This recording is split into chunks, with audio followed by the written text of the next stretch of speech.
Hello there, everybody. Yom Tov. It's Wednesday, and guess what that means? Yes, you're right. It's time for Head to go out looking for paint. No, that's wrong. It's time for Wednesday folk tales. I'm sorry, I was just trying to be amusing and failing miserably. No, I am actually. It leads me on to sort of like today's look, you see, because it's getting sort of like towards tea time here. And I've taken so long, what with one thing and another today, with me not feeling exactly 100%. I've taken my time, obviously getting ready, and then the time's gone on and on and on. And my hubby's on holiday this week, so we thought we'd have a sort of a date kind of thing and go looking for paint, because we're now going to be painting the bathroom. And because we've got a cloakroom, that's what we did first in olive green, do you remember? And we've done the kitchen in purple, as you know, and now we're going to go up and do the bathroom, but as of yet we haven't decided on a colour, so that's that. So we thought today, once I'd done my video, he was going to take me out and we're going to go looking at paint, and there's a place nearby where we can go and have something to eat. So it's a kind of quality time together come domestic thing come paint. So there you go. Anyway, I hope everybody is happy today. I really, really do. I did sort of want to apologise for the hair. I had my hair put in a hairband and I was putting my makeup on, and then as it started to dry, it's now going to my hair's been wavy, it's never been curly. I don't understand why my hair is now becoming curly. But I looked at it and I just thought, you know what? I'm not going to blow dry it straight today. I'm just going to leave it naturally curly and keep the hairband in, but like pull some hair over my fringe, like my forehead. So I hope you like it. It's just what it is. This is the hair I wanted without a perm being done to it 40 years ago. What can I tell you? I've now got the hair that would have been fantastic for the hippie look that I was talking about the other day, and I had to go and have a perm to have it done, and this is the way that I wanted it to be, and I just couldn't get it the way I wanted it ever, without putting essential oils in it, especially the smell of patchouli. I still love patchouli to this day. Love any perfume that's got patchouli in it and musk. Oh, big turn on.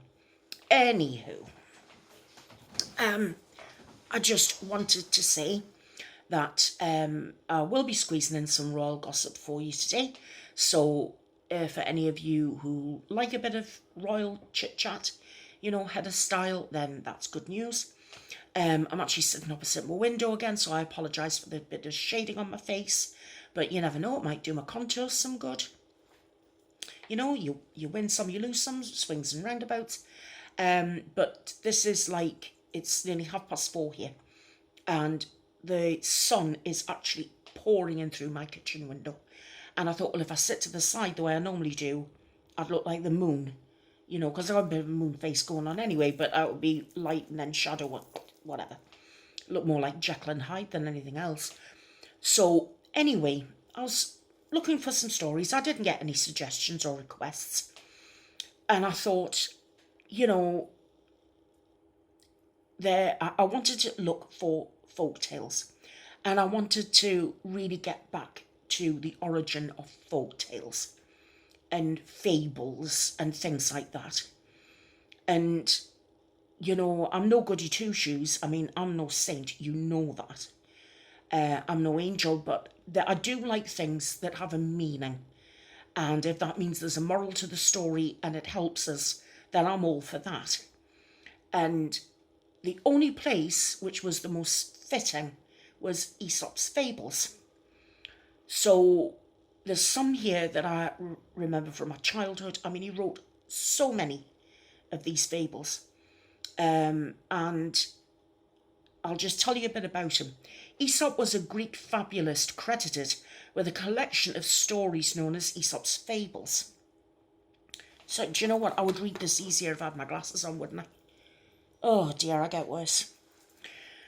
We feature them in our favourite fairy tales. This is a site that does short stories, you know, for adults as well as for children, family stories, that sort of thing.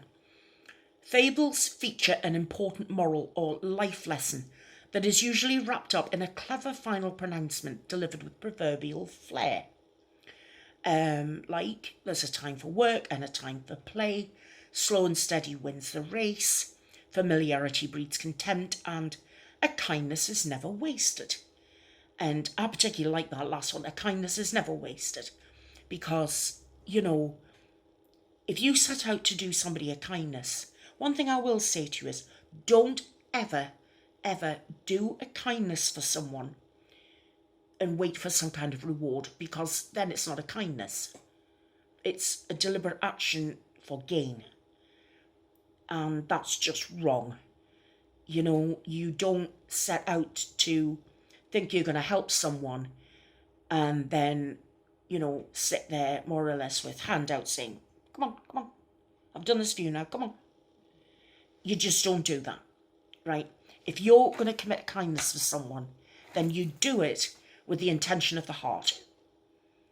And you do the kindness, and if you get a thank you, that's wonderful. And if you get nothing, it doesn't matter, because you know yourself that you've done that kindness, you've performed a mitzvah. So it doesn't matter. It's better for you knowing that you've done that. You have got a good feel. You've done this little thing, even just like helping an old person across the road, giving somebody a cup of tea, listening to somebody, getting somebody shopping in, stuff like that. You know, helping somebody up if they've tripped on the road. Anything. But don't ever do anything where you expect a reward. Right? That is just you may as well just not bother.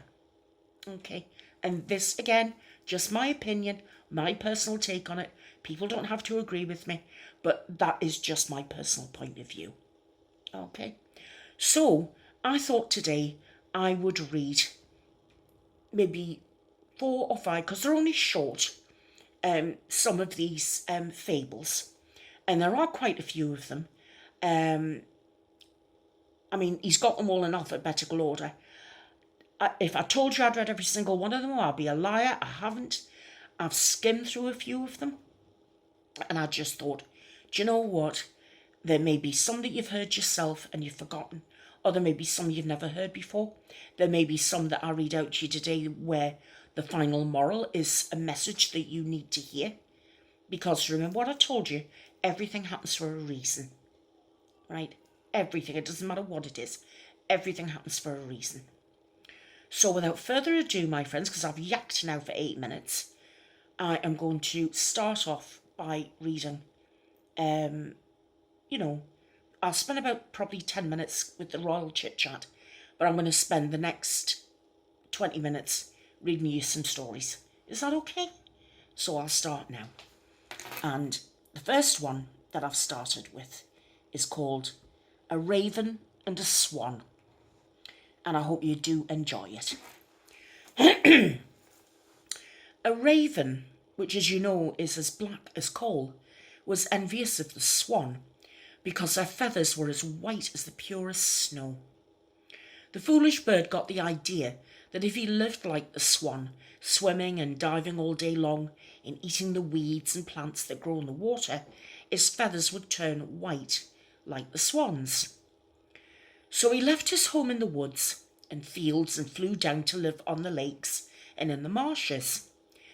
But though he washed and washed all day long, almost drowning himself at it, his feathers remained as black as ever. And as the water weeds he ate did not agree with him, he got thinner and thinner, and then he died. And the moral to that one is, a change of habits will not change your nature. So basically I take that to mean, if you try and copy someone and think that, you know, that's the right thing for you to do because it'll make you like them, it won't, because your nature is there. It will always shine through. So you're never going to be a complete carbon copy of someone or something. It's always going to have you in it. And you can't change that, because you can't change you. I mean, yes, you can change behaviour. You can change the way you think. You can change the way you speak. But you've got to look at your roots and how you're made. And sometimes they're the best foundation to start off from. Because if your roots are bad, then you can move on and then look back and you can learn from it, because everything is about learning. So you can learn so much about yourself, and you retain the bits of you and your nature that make you you, and the parts of your nature that you don't like. Yes, you can change them, but you've always got to be a constant reminder that that is either how you used to be or how you thought, and you've got to use that as a stepping stone for constantly learning. And I hope that makes some sense. That's what I took from it. Right. The next story is called The Animals and the Plague. And I'm particularly thinking about the coronavirus. When it comes to this, but anyway, all of these were written by Aesop. And like I said, this one's called The Animals and the Plague. Once upon a time, a severe plague raged among the animals. Many died, and those who lived were so ill that they cared for neither food nor drink, and dragged themselves about listlessly. No longer could a fat young hen tempt Master Fox to his dinner, nor a tender young lamb rouse greedy Sir Wolf's appetite. At last, the lion decided to call a council, and when all the animals were gathered together, he arose and said, "Dear friends, I believe the gods have sent us this plague among us as a punishment for our sins. Therefore, the most guilty one of us must be offered in sacrifice. Perhaps we may thus obtain forgiveness and a cure for all. I will confess all my sins first. I admit that I have been very greedy and have devoured many sheep. They have done me no harm. I have eaten goats and bulls and stags. To tell the truth, I even ate up a shepherd now and then. Now, if I'm the most guilty, I am ready to be sacrificed. But I think it best that each one confesses sins as I have done. Then we can decide in all justice who is the most guilty." "Your Majesty," said the fox, "you are too good. Can it be a crime to eat sheep? Such stupid mutton heads? No, no, Your Majesty. You have done them great honour by eating them up." Poor sheep. "And so far as shepherds are concerned, we all know they belong to that puny race that pretends to be our masters." Well, all the animals applauded the fox loudly. Then, through the tiger, the bear, and the wolf, and all the savage beasts recited the most wicked deeds, all were excused and made to appear very saint-like and innocent. It was now the ass's turn to confess. "I remember," he said guiltily, "that one day as I was passing a field belonging to some priests, I was so tempted by the tender grass and my hunger that I couldn't resist nibbling a bit of it. I had no right to do it, I admit." A great uproar amongst the beasts interrupted him. Here was the culprit who had brought misfortune on all of them. What a horrible crime it was to eat grass that belonged to someone else. It was enough to hang anyone for, much more an ass. Immediately they all fell upon him, the wolf in the lead, and soon had made an end to him, sacrificing him to the gods then and there, and without the formality of an altar. And the moral to that story is the weak are made to suffer for the misdeeds of the powerful. And that is very true in this world today, isn't it? Especially those who set themselves up as, most moral, the ones who go on about their integrity and how they would never hurt someone, and they've got all this applause ringing in their ears telling them how wonderful they are. And it's really the weak person's fault for being in the way or looking as they do, or it's their fault that this upstanding individual has had to do what they've done. So those in power see themselves as, indispensable, important. It's a case of, look at me, aren't I amazing? Do as I say and as I do. But they're not right, are they? Because the one thing that's missing is humility. That's what always gets me about people in power. And when you think about the weak and the poor and the sick, where is their humility? The only way they're ever going to learn is by being with those in need and helping them as much as they can. But all they can do is criticise and blame them for the state that they live in. And it's wrong. So just from that alone, there's so much you can learn. I thought that story was quite powerful. And when you think about it, it's at least, over 1,000 years old. So what was happening then is still happening today. And we always say we want to do things so something never happens again. But when you think about it, the same acts are happening time and time again. And, when do people ever learn? It beggars belief, doesn't it? And we can all learn. It's, I could sit up here holier than thou and say, you should do this, you shouldn't do that, you shouldn't do the next thing. When I've done hypocritical stuff myself, yes. I've been angry, I've said this and I've said that, and caused people pain. I'm just as guilty. But I am trying to learn from it. I am trying to change and be the person that I want to be. And I'm now entering into my 6th decade on this planet. And there are still life lessons I have to learn. And there's other ones I'm still polishing all the time. So, it's something that really makes you sit up and think. And that's why I like stories like this, because you're not just into a story and thinking, oh, isn't that nice? I like stories that stir you up, stir your heart up, and get your mind going.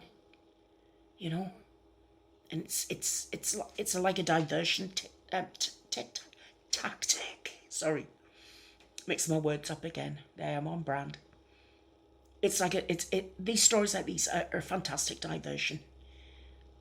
If you're feeling low, or you're going through a depression, or you live with depression every day, like I do, and some days are worse than others, And I wasn't having a particularly good day before I started filming this. I didn't think I was going to be able to do it today. I honestly didn't think so, because I felt so rotten. But I'm not saying, but I did it because it was the right thing to do.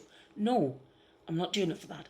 I did it because I wanted to kick myself up the backside and think, come on. If you're not going to do it for anything, do it for yourself.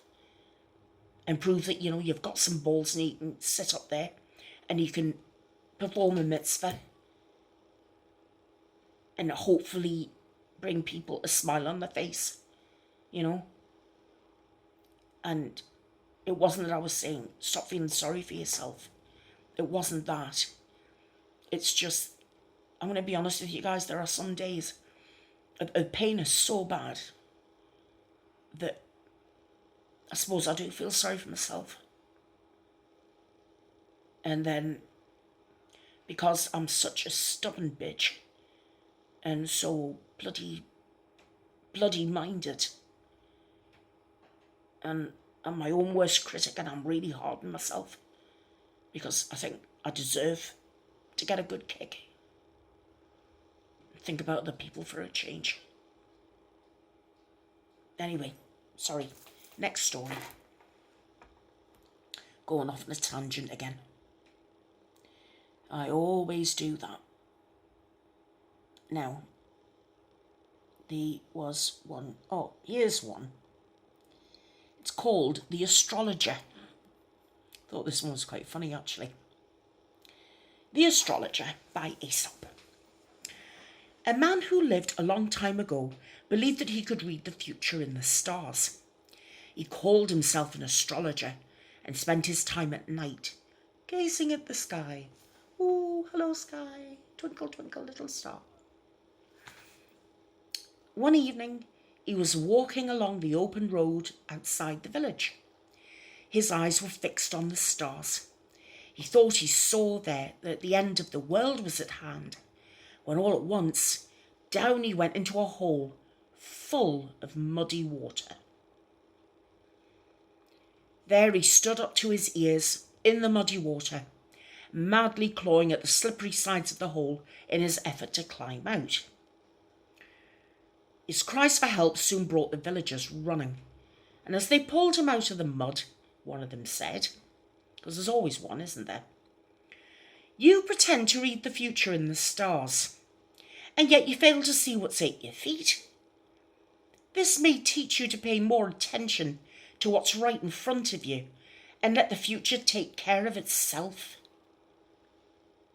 And somebody else said, what use is it to read the stars when you can't see what's right here on earth?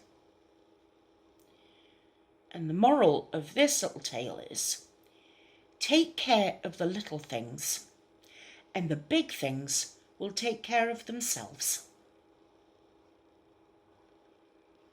And I suppose that's true in a way, isn't it? I suppose you could also construe this story as, mind your own business and take care of your own business. And, you know, maybe you'll get there faster. I don't know, what do you think? Do you agree with me? Oh, it's just popped into my head there. If you stop paying so much attention to everything that's none of your business, and if you really just sat and paid attention to yourself and your own behaviour and the things you say and do, then, you know, maybe your world might be a little bit happier. Maybe you might feel a bit more fulfilled, you know, instead of trying to, you know, look up and interpret something that more than likely isn't there. You know, do something more practical and useful instead. I don't know. Anyway, that was just my take on it. You know what I'm like. And then there was, now let me just, because it's a very long list. Just trying to find, yeah, here it is. There's one called The Dog and His Reflection. It's only short. A dog to whom the butcher had thrown a bone was hurrying home with his prize as fast as he could go. And as he crossed a narrow footbridge, he happened to look down and saw himself reflected in the quiet water as if in a mirror. But the greedy dog thought he saw a real dog carrying a bone much bigger than his own. If he'd stopped to think, he would have known better. But instead of thinking, he dropped his bone and sprang at the dog in the river, only to find himself swimming for dear life to reach the shore. At last he managed to scramble out, and as he stood sadly thinking about the good bone he'd lost, he realised what a stupid dog he'd actually been. And the moral of that story is, it's very foolish to be greedy. Isn't it? Now, that was dead simple, wasn't it? You know, always on the lookout for something better. Here's something I suppose you could take from that. If you've got something precious, but then you're on the lookout for something better, and you think you've got something better, but you haven't really given it a huge amount of thought, all you can see is the bigger prize. You're actually going to lose the precious thing that you had in the first place.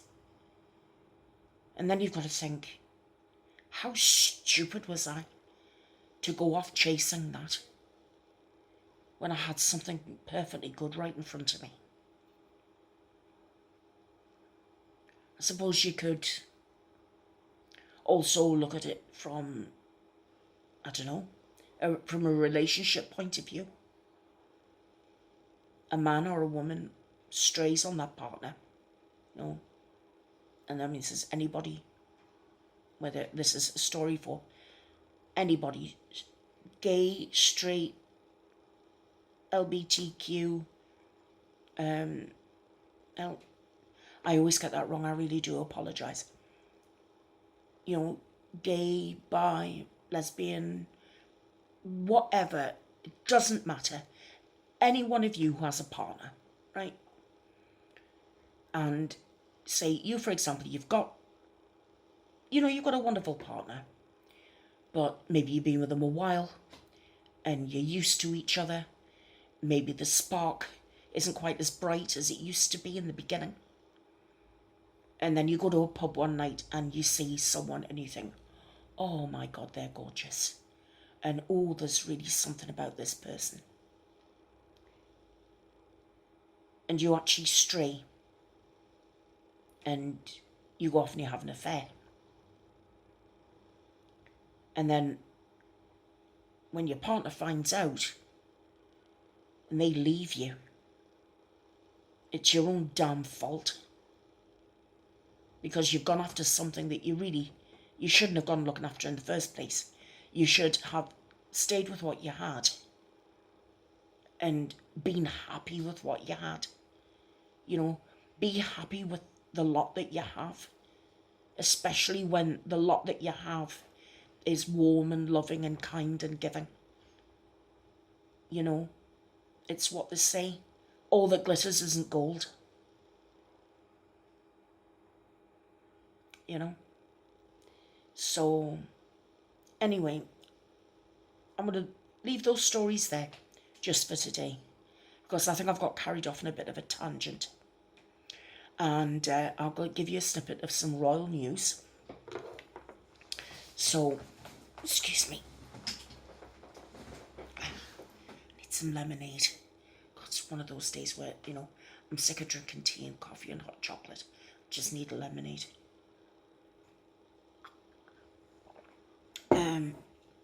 Harry is in the UK today. And apparently, he went to Edinburgh and to do this thing called Travel Lights, or Travel Light. And it's this thing he's involved with where we've got to be more conscious of how we use public transport and think about our carbon footprint on the planet, that sort of thing. And he arrived there by train, no doubt first class. I mean, that's just my opinion. He might have just travelled ordinary, I don't know. But come on, he is a prince, and I'm sure he's used to, you know, travelling first class. Anyway, he was told, he said to the people there to introduce him as not Prince Harry, not the Duke of Sussex, just to introduce him as, can we please welcome Harry to the stage, that sort of thing. So anyway, he's been there. And then after that, I believe he may still be in London, and he's recording a song with John Bon Jovi today for the coming Invictus games. So he's busy doing that. But the real thing, again, that I'm not with is this sense of, oh, there's people walking past my window. This sense of entitlement coming from Harry and Meghan, and it's the petty behaviour. It's, I don't know, they confuse me, those two, they really do. Because in a way they could have had it all. They really could have had everything. But I just don't understand why Harry didn't pull away years ago, before he got married. The fact is that he's married this woman, this Meghan, who's already, you know, a voice in her own right, who's used to being a bit of a social justice warrior sort of thing. But when you're in the royal family, you've got to toe the line. And the thing is that, in my personal opinion, I think the pair of them married far too quickly. I don't think she was around the royals long enough to find out the do's and don'ts, to make sure that she was ready for her duties and responsibilities as a member of the royal family. Because the one thing that I want to get across is that the royal family, they're, from the Queen and from her father and her grandfather and back to Queen Victoria, is that their role is to serve the country. It's to serve the British people.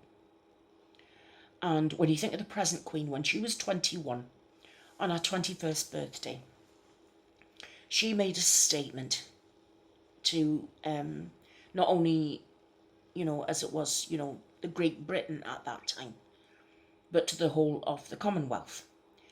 And she said, well, it was 1947, so we were technically still in the Empire then, but who cares about that now?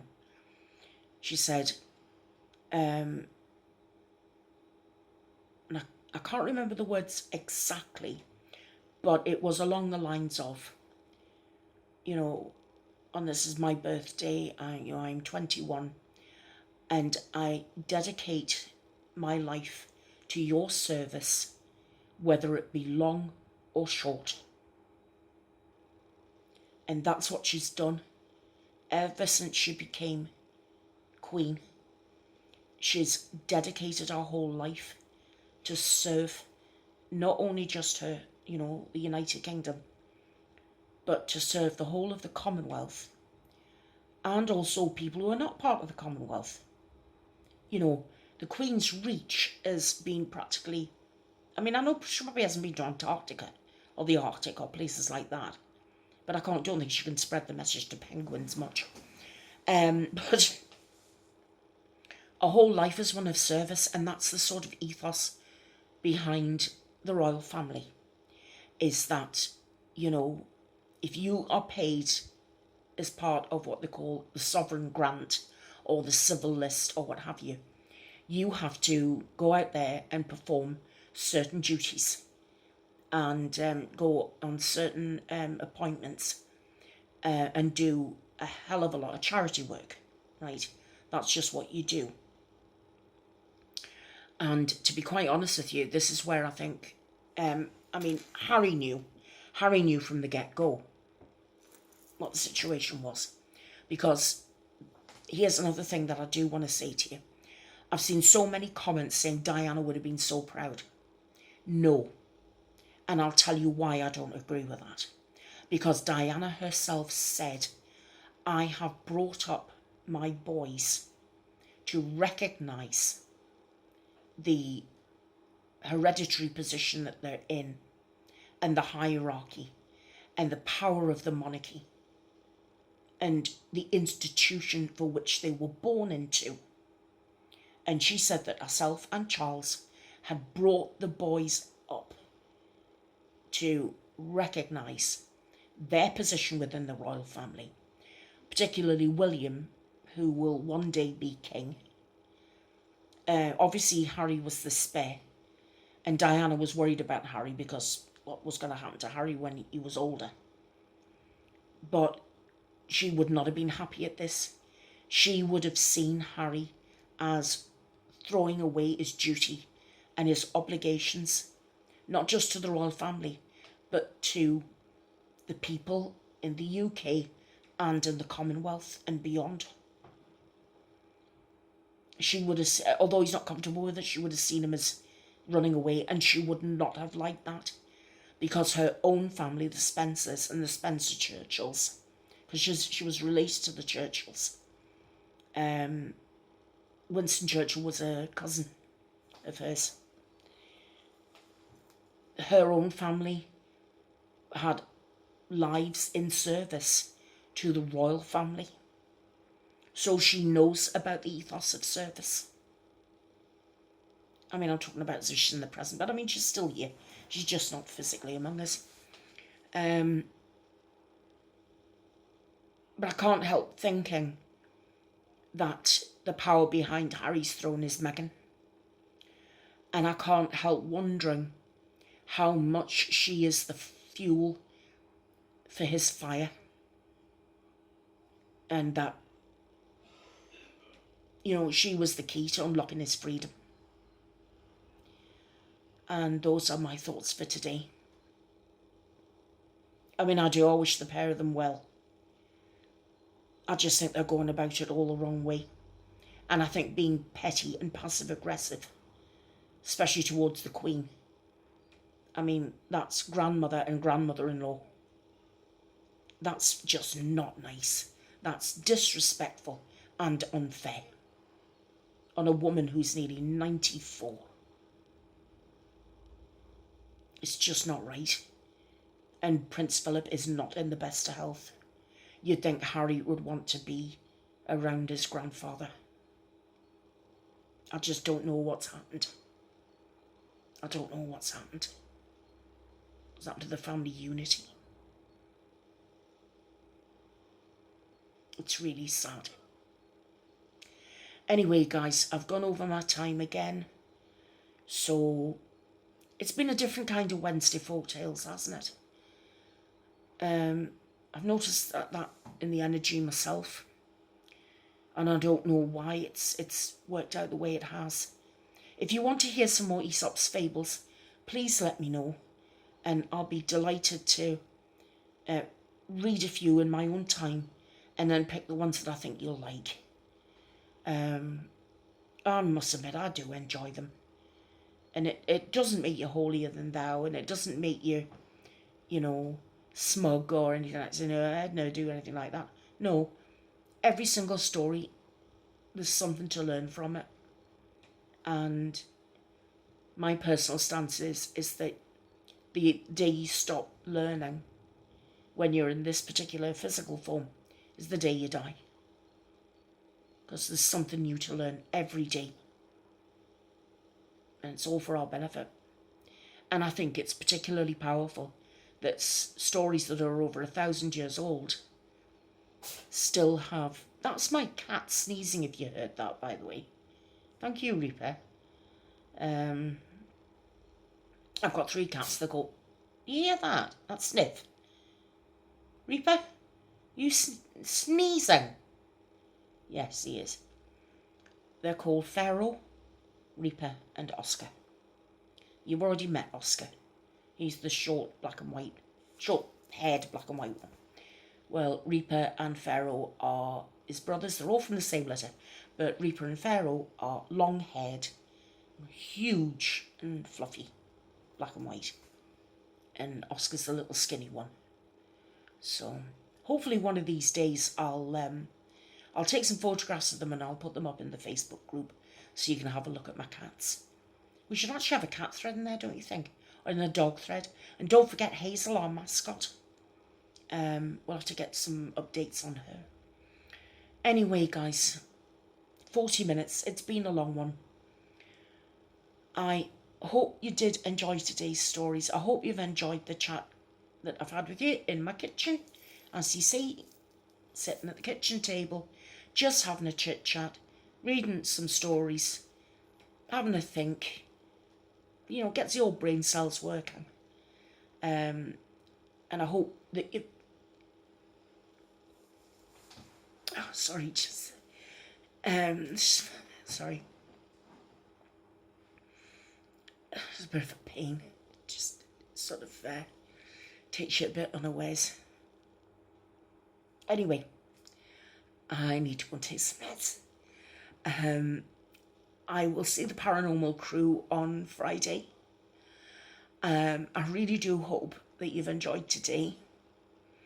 And if there's any other stories that you want me to read to you, any other requests, please let me know. And I'll, as always, do my very best for you. I love you guys. If it wasn't for you, I wouldn't be here. So thank you for being here and for listening to me today. And you all mean the world to me. You made such a huge difference to my life, you know. I don't think you realise that. And I hope that when you hear me say that I love you and you made a difference to me, I hope that you can see it's not just a stock phrase for winding up the end of a video. I really mean it. I hope you can feel that, pick up on it. I hope you do. Because if it wasn't for you, there would be no Haven. There would be no channel. There would be nothing. I'm grateful for each and every one of you. So, on that happy note, I will say bye-bye for now. And I'll see you all again very, very soon. Take care. Love you. Bye for now.